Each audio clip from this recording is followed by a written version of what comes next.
Ndio nikamwambia. You didn't lie? Yeah, I didn't lie. Ndio akaniambia Ben, nimekupenda lakini the one thing sitaki kudanganya. Niko na uwezo, naweza tafuta nyumba tunaweza ishi, mimi naishi kwetu. Lakini I'm grown up enough. Naweza tafuta nyumba, we can stay. I can make your life, I can turn your life around. But one thing is tutakosana. Nitakwambianga kitu unaona na kudharau juu niko na education kukuliko. So I want you to go back to school. So that is where the motivation came from. The motivation will come. I will support you where I can. Shout out to Lynette. Yes. And the secondary.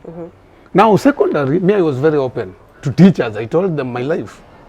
So as much as nilikuwa bullied mpaka students wengine nawaambia bro, I'm very old. By the time nyinyi mlikuwa primary, me I was ningekuwa nimesoma kawaida, ningemaliza my form 4 kitambo. Yes. I'm here because I'm here for purpose. Must have been tough though. Very, very. Lakini wengine walikuja wakakubali. Teachers were very friendly. Though wengine unajua lazima. Yes. But majority walikuwa very friendly. They accepted me venye nilikuwa. Yes. And now in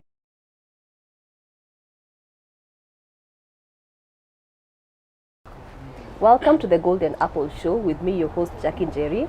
Thank you so much for subscribing. Thank you so much for commenting. And for all those people who are sending me DMs in regards to how to appear in our show, please, I will get back to you by the end of this recording. Now, most of us are lucky enough to be born in communities or in environments where we know our parents, you know, we have a name, we have a sense of identity. We know our birthday, we know our siblings. I have a very interesting guest because as we were catching up, he told me that he gave himself a name. He gave himself a birth date because he had nobody to do that for him. And it got me thinking, how beautiful is this? Because most people would be caught up in the victim mentality of, oh, I have no one to love me, or I have no sense of identity, or I have no people to relate with. But here he is. He's creating his life story once again. He's rewriting his story. He's creating his narrative. And he's such an inspiration, and he's got so many nuggets of wisdom. I love his name. He's called Benoit. How bougie is that? Not Benoit, Benoit. I'm going to invite him, and then he can share with us his story and tell us how he got to just accept himself, accept his story, and redo everything all together. Karibu sana Benoit. Thank you, Jackie. First and foremost, I'm very happy for this opportunity to share my story. I'm a firstborn son, and being born and raised from a very humble background. But that hasn't been of any negative to me. I've decided to overcome everything. First and foremost, I'm a clear cognizant person. I get few positive attributes of psychopath. I'm a 100% sociopath person.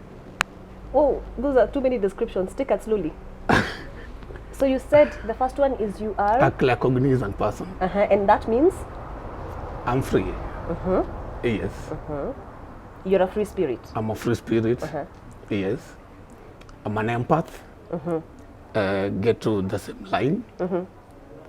And I got few positive attributes of psychopath. You know, psychopaths are being known to be very tough people, very bad people, but they're very good at teamwork. They go for what they want, and that's me. So you're a go-getter? I'm a go-getter. I'm a 100% sociopath. I'm a social animal. I believe in all 12 laws of karma. The great law, the law of creation. The law of here and now, the law of responsibility, the law of focus, the law of change, the law of significance and inspiration, the law of change and significant inspiration. That's what defines me, because I'm here to inspire. And I want to say that by the grace of God, I'm just a donkey. Graced by the grace of God. You're a donkey? Graced by the grace of God. Yes. And that means? I'm nobody without God. I was nobody. I'm filthy. That's stinking. No one. And I'm here because I choose to love myself. I had nobody to love me. I had to love myself because at the end of the day, whatever they did behind the curtains, I'm the result. And I've always told people, don't blame your parents or anybody. You are your own police. You are the police of your own destiny. So take care of yourself. They did what they could do. Yes. Now it is your time to take care of yourself. So I'm taking care of myself. I'm accepting myself. Yeah. And when you started, you talked that people were happy of having a name, being told this is your birthday date and whatever. Nilijipatia. I decided to give myself a name because nobody was to give me a name. Nililelewa nikiitwa like 3 names, Isaac, Lazarus. So I grew up not knowing exactly my name. I never saw my baptism cards, my birth certificates, and no one was there to tell me. Because we have been victims of circumstances. You know, when parents separate, I don't know why is it that hawa watoto wenye wamepatikana wanakuanga the victim. Yeah, mnakuwa ni kama nyinyi ndio punching bags. Yeah, the punching bags. So I was not in a very amicable environment, so nobody could exactly tell me. But when I grew up, I remember at a very young age, many a times I contemplated suicide because I felt the world is very cruel to me. But then, you know, Jackie, in life, and what I've always told people, when you realize there is you and there is inner you, then you have peace. Most of the time we listen to our outer we, and then we ignore our inner self. We have the soul, which is the spirit, and we have the body. For example, if I ask you, who are you? You'll tell me you're Jackie, but then you were born without that name. So who are you exactly? That's just a tag to identify you. In fact, when it comes to naming, you are not really important than animals and whatever. They're given names just like you're given them the tags, identity. It gives me a sense So of Jackie identifies you, but who are you? Yeah, essentially, without without that all name. these titles, without Which means names. whoever gave you that tag, if you decide to remove that tag, then who are you? Utaitwa Kamau. It is just a tag. That's true. So I told myself, who am I? I was fighting to know who, what is my name and ABCD. But when I realized who am I, then I discovered it's just a tag. That's why I gave myself a name, because it's a tag. I don't need any permission, anybody's permission to tag myself. Okay, hold that thought. Because I can imagine the kind of surrounding you had was not very supportive. Not very. There was no love, there was no validation. Yeah. Basically, ilikuwa wewe, it was we against the world. You Yes. against the world, correct? Yes. At what point did you realize that you needed to redefine yourself? Because unauliza maswali, hakuna mtu akona concrete answer. Unatafuta a sense of identity, a sense of belonging, hakuna mtu anakuprovidea. You know now, kidogo, I was born and raised in Huruma up to the age of like 10. Then my mama separated with my dad, so tukapelekwa Ocha. Now, hapo ndo heli ilianzia, because now hauko pamoja na your mom. Yes. Umeget? And at that age, mamangu aliweza how do you call it, kutoroka na wengine, because we were 3. But mimi nikakataliwa. Like my dad akanikatalia, so nikakuwa niko Ocha. So wale wengine walienda na mama. Hao wengine wakakuwa wako na mom. So I'm alone. And nobody is even willing to tell you where your mom is. So that was the separation. By the way, from 1990, I'm old. I'm very old. You have an idea of how old you are now? Yes. 1997, that was the last time I saw my mom. 1997? 1997. I was in standard 1. So you were 7? Yes. Ish. Yeah. That's the last time I saw my mom. That is the last time I saw my mom, if I remember well. So the second time I saw my mom, 2001, I didn't see my mom. I saw the grave. I was told your mom alikufa na alizikwa hapa. Who told you? Now the uncles, after fighting very hard, nataka kujua hata kwa uncle yetu ni wapi. So nikapewa direction, I just heard from home, nikaenda mpaka huko. So alikuwa amezikwa kwao. So nikaonyeshwa grave ya mamako ndio hiyo. I didn't cry. I think I cried like 2 years after that. Because sasa ndio nakuja kurealize. So huyu mtu hayuko. Umeget? Yeah. And now, from 1997, umekuja kuonyesha 2001, nikafanya my standard 8 in 2004. Nikapita. And nobody was willing kunipeleka secondary school. So everybody told me now, in fact my dad told me you are out of my plan. And you know, After class 8? After standard 8, like ashamalizana na wewe. Alinionyesha watoto wengine, my step brothers and sisters. Akaniambia, unaona hawa ndio wenye wako kwa plan yangu saa hii. So wewe tuko done. We are done, and it hurts when people you believe, people who should give you the light, people who should bring you up, Yes. litter you down into the litter bin. Yeah. Bin, you know what it means, and it hurts. It does. Because that's the people who are to give me hope. Yes. Inafika place, your parent anakuambia, you are not in my plan. Your dad, face to face, you are not in my plan. Nimemaza class 8 and with the environment, what should I do? I had to. Na ulikuwa umeperform? Nilikuwa nimeperform. Now nilikuwa najua there is my step sister. My sister lakini from another father, but we share the same mother. Okay. Ako Nairobi. Oh, after your mom left, she remarried? No, she didn't. Huyo walipatana before kuja olewe na my dad. Okay. Umeget? Yes. Na unajuanga tu anaishi from the stories, anaishi Nguruma mahali fulani, lakini sijui anaishi wapi. So mimi nikafanya vibora, nikapata do. Mimi kwa gari na kuja Nairobi. Ya coming Nairobi juu unaenda wapi? Kushuka Huruma, kwanza kuulizia. And by the grace of God, niliuliza tu watu wawili wakaniambia unauliza fulani, anaishi mahali fulani. Hiyo ni kismat. So that's how nilitoka from now. Yes. Ocha to Nairobi now. Back to Nairobi. Yes. And you know, ujambia mtu unakuja, and you know with the life ya Nairobi people are different. So kitu ya kwanza nakukaribishanga, lakini maswali ni, you didn't tell me you are coming, you know, in Nairobi is your sister, but you didn't tell me you are coming. Yeah. Yes. Na mimi kwa nimeamua whatever yenye itatokea itokee, because na hepa environment ya home ni noma.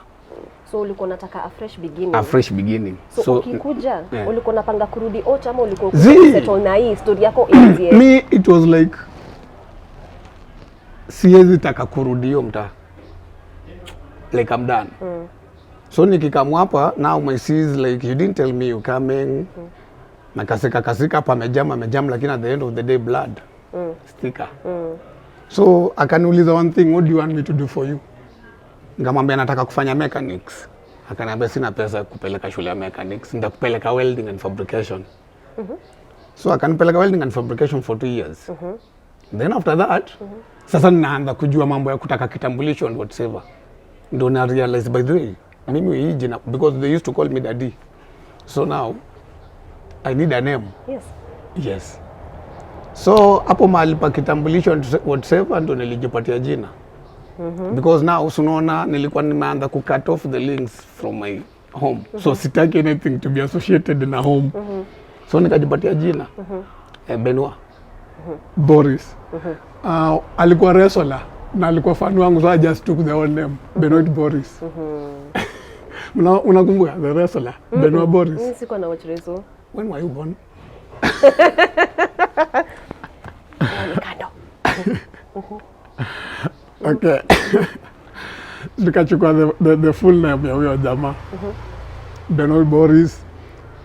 And I don't know, nikiambia tu mtu Benoit Boris, na ikashika. Ikashika tu hivyo. So after 2 years, nikakosana na my sis. because now nimemaliza whatever you wanted me to do. Yes. Because mimi sikuwa nataka kufanya hiyo. So I'm like, mimi nataka kwenda shule. Sasa hizo nilikuwa najua pata tu pesa. So mimi namwambia mimi nataka kwenda shule, and then she's against. Ananiambia nishakusaidia venye ningeweza. Yeah, and wewe si appreciate because nishakusaidia to do this. Umeanza kunisumbua. Did that make sense to you ama ulikuwa unaona? It didn't. Nilikataa kwenda hiyo kazi. Sinimwambia nishamaliza college, yes. Sitaki hiyo college. Sitaki hiyo kazi. Nataka shule. So I'm getting back to school. Na utanipeleka, akakataa. Na juu sasa tushaanza kuzozana, alinifukuza kwake. Saa 6 za usiku akaniambia get out of my house. Na akanipatia fare. Exactly fare kukufikisha Ocha. No, hakuna kitu yote unabaki nayo, exact fare. Then I went back home. The place you didn't want to go to initially. The place I didn't want to go. Yeah. Nikarudi, lakini now niko na formed mind. Formed mind yangu niambia I'm going back to school. That was now 2007. So let me ask. Kwenye unarudi, watu kuna mtu alibodha kukutafuta all this while you were in Nairobi? Is there anybody who bothered? No. Kabisa? So but wanajua ako kwa sister yake. So nobody is bothered. Okay. So they knew you were okay? Yes. So nikirudi, nikafikiria all this time, Buddha inafaa asha change mind. So nikafika kwake, by the way, mi sikuonekana hata kama mtu unatoka Nairobi, because nilionekana kama mtu tu amekuwa kwa village, because unaona umefukuzwa, you have nothing. Yeah. So kufika niliambia Buddha, because he was the first person to limit, nikamwambia nimerudi, lakini nataka kurudi shule. Yes. So my dad reminded me again. So I told you, you are out of my plan. We are done. So the only thing I had, nikaenda nikashow my uncle. Now the brother to my dad. Nikamwambia my story. So naye akaniambia now, ukitaka kurudi shule with only one condition. So nilikuwa nimefanya class 8, now 2004. Narudi 2007. Which means watoto tulimaliza nao wanaelekea kufanya form 4. Yes. So, but mimi nataka kurudi class 8 ama form 1. So akaniambia you will get back to school but under one condition. You are going to rewind standard 6. Yes. Na unajua akiniambia standard 6 alikuwa anajua sitakubali. Lakini nikamwambia it is okay. Nitarudi. Na nikapelekwa shule ya mbali. Tulikuwa Makunga Primary School. Ya mbali, I used to trek. Wakanipeleka by the way. Ilikuwa day school? Day school. I used to trek from home. Asubuhi unamkaleka saa 11, utafika by saa 2 ndio unafika shule. Unanyeshewa, you know, you don't have means. Hakuna pesa unapewa ati hii ni transport, so you need to trek. Ukirudi mvua na kunyesha hivyo, no lunch, no nothing, lakini juu umekubali unataka kusoma, usiende umejitolea. So kitu ilinisaidia venye nilifika huko, mwalimu akasema this boy is too big for standard 6, so acha rudi standard 7. So nikaingia class 7. That is now to 8, to 9 class, to 7, to 8, to 9 now standard 8. Nikafanya to 9 standard 8. Tena. Now wale wenye tulikuwa tumemaliza nao first, washamaliza form 4. Wanafikiria mambo ya kujoin. Yes. Mimi sasa tena ndio nataka sasa kujoin form 1. Imagine with all that sacrifice, nilipita vizuri sana to a national school. I had good marks, 419 I think. That time ilikuwa out of 500. Was it 8 ama something? Was it 5? Out of 700. 700. Zile times, yeah, 700. Yes. So I say bado Buddha hata baada ya kupasivo with flying colors, bado ana plan yako. So this guy tells me I want to. Alikuwa na follow up. Like, okay, umerudi shule, amekwambia urudi mpaka class 6, wakasema urudi 7, jua umemachua. Kuna mtu alikuwa na shughuli vile una progress shule? My uncle, nao mwenye alinipeleka. My dad hakukea kabisa. Nataka kujua ulifitin aje, cause I can imagine I was the biggest. Generally, hata ukiangalia tu wase wame repeat, kuna kwangana hiyo stigma. You know now, life it's funny, it doesn't give you what you want. It gives you what you fight for. And in life, real shit happens. You know, Musema, if you walk carelessly on the road, you'll be walked up by a car. So in real life, shit happens. So it was me against life, and the real things were happening. See dreams, Sasa. You are once the smallest, the youngest pupil in a school. At the same time, Sasa, different seasons, you are the oldest student in a school. One person, different phases of life. Lakini utafanyaje? If you're positive, you need to accept. Yes. I accepted myself. I was bullied. I can imagine. But I accepted. My God. And you had no system at all. So you just... I accepted. And in fact, I had told you earlier, nikikuwa Nairobi now when I was getting back shule, kitu ilikuwa inaniweka pressure ya kwenda shule. I had met another lady mwenye nilikuwa nakwambia before. Yes. Lynette. Now I'm kadem tu nakaonanga mtaa mimi natokea kadem tu kapoa by that time. So mimi tunaangalia nanga tu kwa plot. Kumbe pia asha notice na muangalianga. So there is a day ananipita mimi namsalamia. Akanijibu, then I was like amenijibu. Nikapata guts. So nikamngoja like 2 days.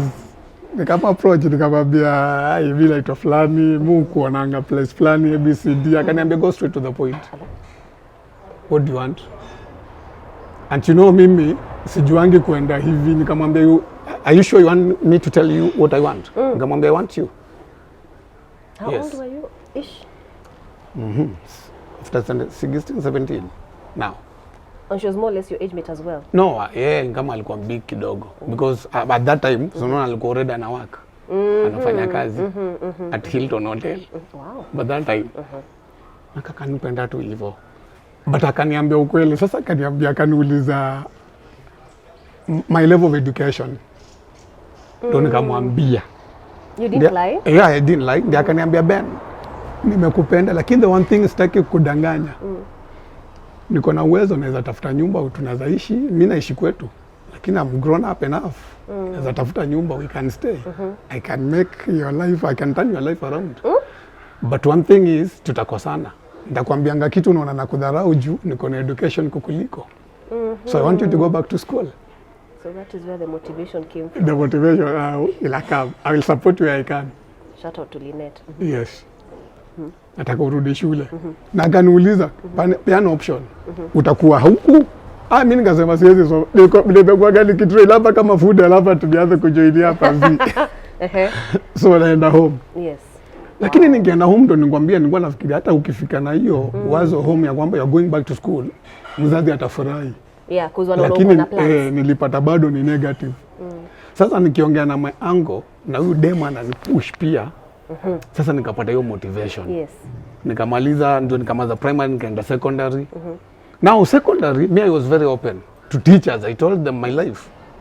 So as much as nilikuwa bullied mpaka students wengine naambia bro, I'm very old. By the time nyinyi mlikuwa primary me I was ningekuwa nimesoma kawaida ningemaliza my form 4 kitambo. Yes. I'm here because I'm here for purpose.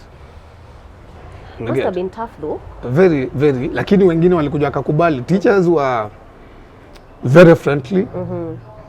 Though wengine unajua lazima. Yes. But majority walikuwa very friendly. They accepted me venye nilikuwa. Yes. And now na shida unajua bado sasa hata kama lady ana support, mzee ana support, kuna vitu haziwezi tukamilika. Yes. And now 2011 now. Niko form 3. Sasa wameni support, sasa niko boarding. Oh, nice. Yes. Sasa niko boarding. And now mtu nategemea sana now is the girl. Because my dad, because it was just a village school. Yes. Lakini my dad anapitanga tu hata kujua tu unaendeleaje. Hata saa nyingine nilikuwa namuona namsalamia tu na mzuri na anapita. Sometimes hata unamwambia bro, dada 20 bob. Nitapeana. Nitapeana. Utashinda ukiuliza hapo masoja ulipewa kakitu wapi? Dear Lord, I can't help but imagine. Sasa na imagine umegrow environment yenye unajua haupendwi. Yeah, completely sipendwi. Ni kama when inconvenience, you're doing everything possible to make it right. Yeah. Kwa level yako tu. So kwa ujana tu wako unaona ukirudi chuo ita make difference. Yeah, wengine budako ataona uko worthy of love. Yes. Lakini bado. Hii ilikuwa affectaje as a person, like self esteem yako? You see now, nilikuwa nishafika level ya I had already become how do I call myself, a philosopher. Like now I don't give a fuck. Like now, sorry. whatever life is, I have to face it. Umeget? Buddha, unitaki, hiyo ni shauri yako. Because at the end of the day, unajua yeye alifanya part yake. It's now my part. Alifanya. Let me tell you, even if I continue blaming him up to now, he has nothing to do. Alimaliza part yake. It was now about me. But you are still a child. That's what I'm trying to say. He did his part, and he ought to have done his part back at completion.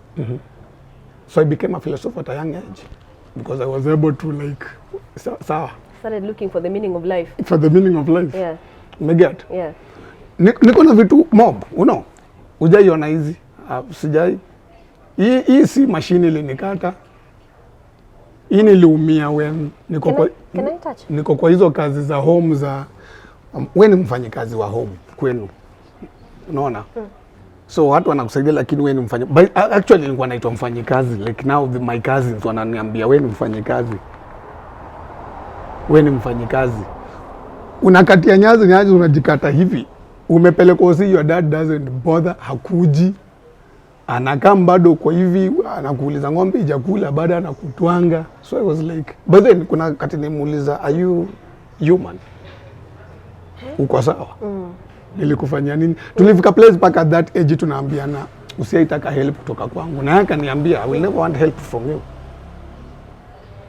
In fact alikuwa ananikombea na rika zake wenye walisoma because my dad was a retired director Sunflag and Textile Company. So kulikuwa na rika zake wenye wajasaidia wazazi, walikuwa wananiambia fulani amesomeshwa na kila kitu amesaidia mzazi by that time. So I was like, why are you comparing me with your age mates? Mimi hakuna fruit. Mimi hakuna fruit yote umeona yangu sijakusaidia ama sijakataa kukusaidia. In fact what you are doing, you just need to play your part. Yes.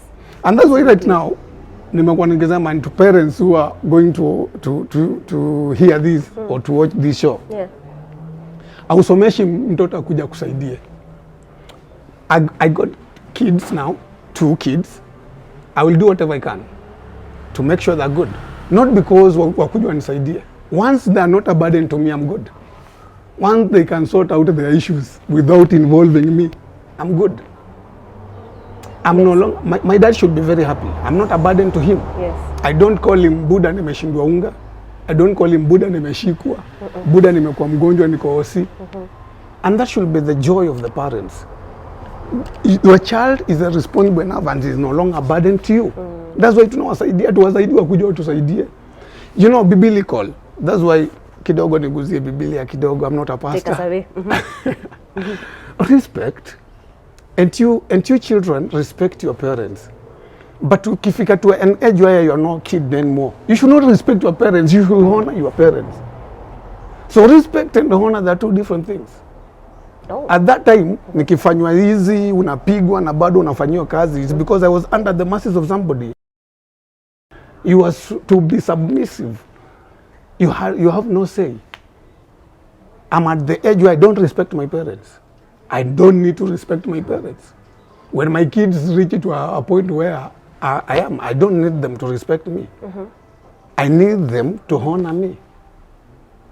And what are some of the things that they will do for you to know that they honor you? You know, honor comes with a reward. It is biblical. Respect has no reward. Is that so? Do you read your Bibles? Tunajaribu. Honor your parents so that you should live longer days. Respect, iko na reward gani? Because it reaches a level, bro. Kuna respect iko na Reward yoyote. Maybe I'm reading my Bible wrongly. Joe anasomanga Bible. Kuna respect iko na reward yoyote anywhere. Reward. Children, respect your father and mother so that honor your parents so that your days are